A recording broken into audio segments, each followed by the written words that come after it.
नमस्ते जी, बीटी गोरे YouTube channel में आपका स्वागत है। दोस्तों, प्लांट न्यूट्रिशन के बारे में जो भी वीडियोस मैंने डाले हैं वो आप सब लोगों ने उसको बहुत लाइक किया और उसको शेयर भी किया। इसके आगे प्लांट न्यूट्रिशन में क्या चीज़ों का महत्व है उसी के ऊपर मैं अभी ये वीडियो बना रहा हूँ। ये भी सीरीज रहेगा।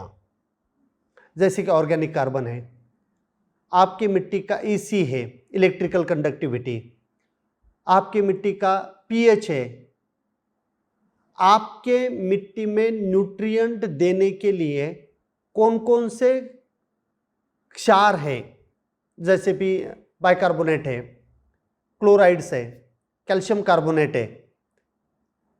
इसके बारे में अभी ये वीडियो में आपको दे दूंगा ताकि इसी से आपको बेनिफिट होगा। दोस्तों, आपको पता ही है कि बीटी गोरे मतलब अनार के बारे में बोलने वाला, अनार के बारे में ज्ञान देने वाला, अनार के फसल में ट्रेनिंग देने वाली जो एग्री एकेडमिया फर्म है, इसको मैं चलाता हूं। लेकिन ये वीडियो सिर्फ आपको अनार के संबंधी काम नहीं आएगा, बाकी आपके जितने भी फसल होंगे उतने सब फसल के लिए ये सीरीज आपको बहुत काम आएगी। इसमें से पहला जो वीडियो है ये मैं आज आपको दे रहा हूं, वो है ऑर्गेनिक कार्बन। दोस्तों, ऑर्गेनिक कार्बन जिसे सेंद्रीय कर्ब बोला जाता है, सेंद्रीय कर्ब बोला जाता है, जो कि आपके मिट्टी का आत्मा होता है, सोल होता है। अगर ऑर्गेनिक कार्बन आपके मिट्टी में रहेगा तो ही माइक्रो ऑर्गेनिजम्स की ग्रोथ हो जाएगी, माइक्रो ऑर्गेनिजम्स का मल्टीप्लिकेशन हो जाएगा। तो ऑर्गेनिक कार्बन आपके मिट्टी में अगर नहीं है तो आपकी मिट्टी उपजाऊ नहीं है, क्योंकि जिस मिट्टी में माइक्रो ऑर्गेनिजम्स नहीं होते वो मिट्टी को उपजाऊ मिट्टी नहीं बोला जाता।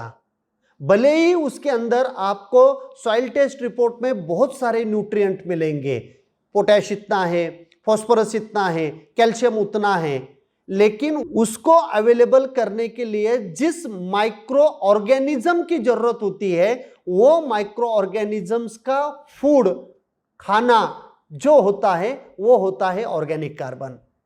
बहुत सारे किसान होते हैं कि मेरे सॉइल टेस्ट रिपोर्ट आप देख लीजिए, इतने न्यूट्रिएंट है लेकिन मुझे रिजल्ट नहीं आते, ये न्यूट्रिएंट की मेरे यहां पे हमेशा कमी मिलती है।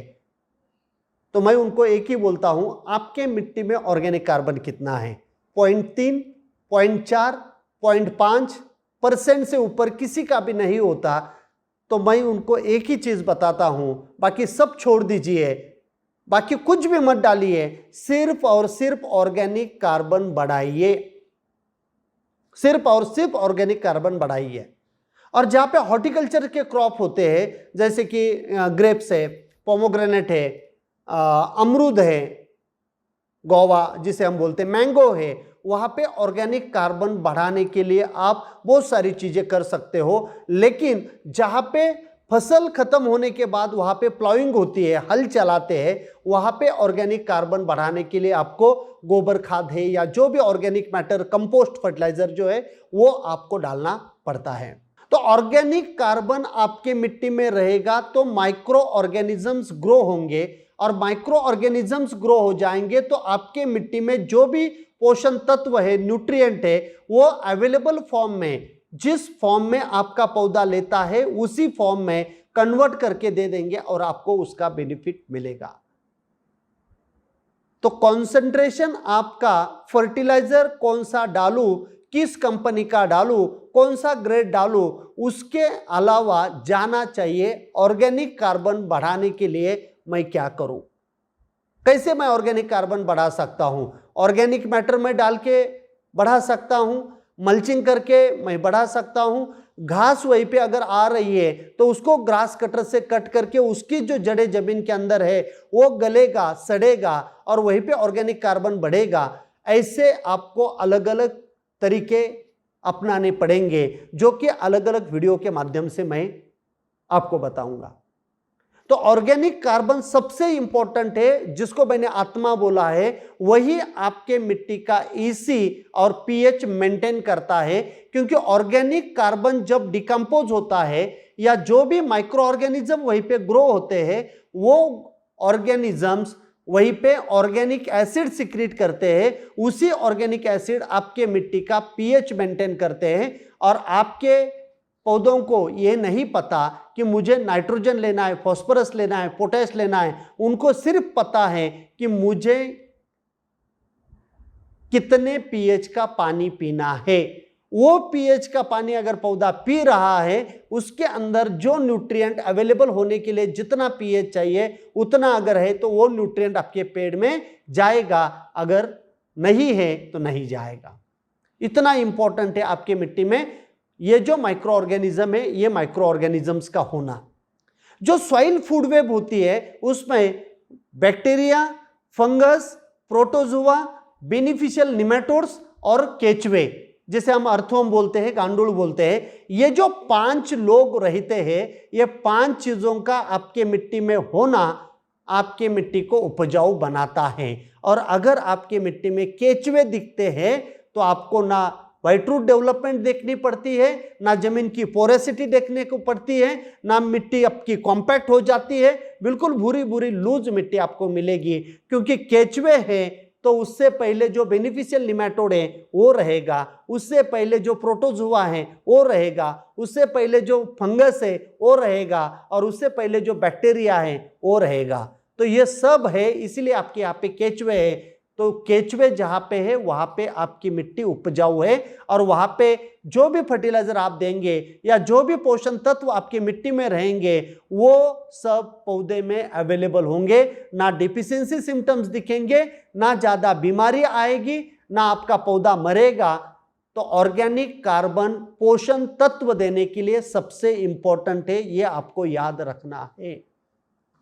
दूसरी चीज, कोई भी फसल आप कर लीजिए, अभी सबसे ज्यादा प्रॉब्लम बढ़ रहे जड़ों का, निमेटोड का आना, फंगल अटैक होना, बैक्टीरियल अटैक होना, ये सब कुछ बढ़ रहा है। जब आपके खेत में ऑर्गेनिक कार्बन रहेगा तब आपके खेत में जो बेनिफिशियल माइक्रो ऑर्गेनिजम्स है, ट्राइकोडर्मा है, बैसिलस सटलिस है, सुडोमोनास है, ये भी आपकी मिट्टी में बहुत ज्यादा बढ़ेगा। और ये बढ़ेगा तो हार्मफुल पैथोजन जैसे सिरेटोसिस्टिस है, फ्यूजेरियम है, पिथियम है, राइजोक्टोनिया है, अलग अलग फसल में अलग अलग ये फंगस आती है, या मेलेडोगाइनी जो आपका निमेटोड है, या फिर आपके मिट्टी में व्हाइट ग्रब आती है जिसे आप हुमनी बोलते हो, वो भी कंट्रोल करने के लिए बिवेरिया और मेटाराइजम भी वहीं पे ग्रो हो जाएगी अगर ऑर्गेनिक कार्बन है तो ऑर्गेनिक कार्बन अगर आपके मिट्टी में है तो beneficial micro organisms Trichoderma, Pseudomonas, Bacillus subtilis, Verticillium, Beauveria, Metarhizium, ये सब आपके मिट्टी में बहुत अच्छी तरह से ग्रो करेगा। और वो जो हार्मफुल पैथोजन है या इंसेक्ट है या निमेटोड है उनको वो कंट्रोल करेगा।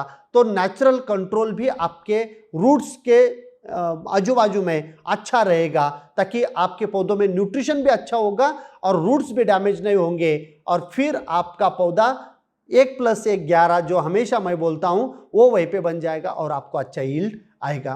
तो दोस्तों, ऑर्गेनिक कार्बन आपको बढ़ाना है, ऑर्गेनिक कार्बन आपको बढ़ाना है। जब भी मैं सॉइल हेल्थ के ऊपर बात करता हूं, टोटल मैं प्लांट न्यूट्रिशन के बारे में 12 घंटे बात करता हूं, जो अपना 50 घंटे का एडवांस ट्रेनिंग कोर्स अनार के संबंधी चलता है।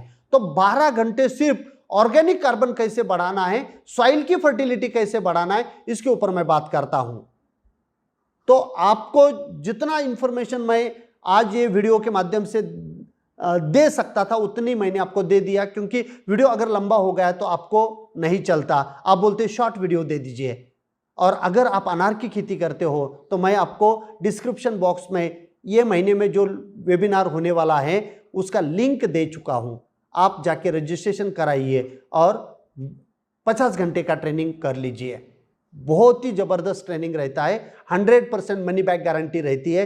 किसी को अगर पसंद नहीं आएगा तो मैं जो भी फीस रहेगी वो आपकी वापस कर दूंगा, लेकिन एक बार आपको 50 घंटे अनार के लिए देना पड़ेगा। तो ऑर्गेनिक कार्बन आपको बढ़ाना है। Thank you so much. Video अगर आपको अच्छा लगेगा तो लाइक जरूर कर लेना। नेक्स्ट वीडियो किसके ऊपर चाहिए तो कमेंट में डाल देना। और यही इंफॉर्मेशन बाकी सब लोगों को मिलनी चाहिए, तो आपके जितने भी व्हाट्सएप के ग्रुप होंगे या फेसबुक के ऊपर इसको शेयर कर दीजिए, ताकि बाकी लोगों को भी ऑर्गेनिक कार्बन के बारे में पता चलेगा। Thank you so much.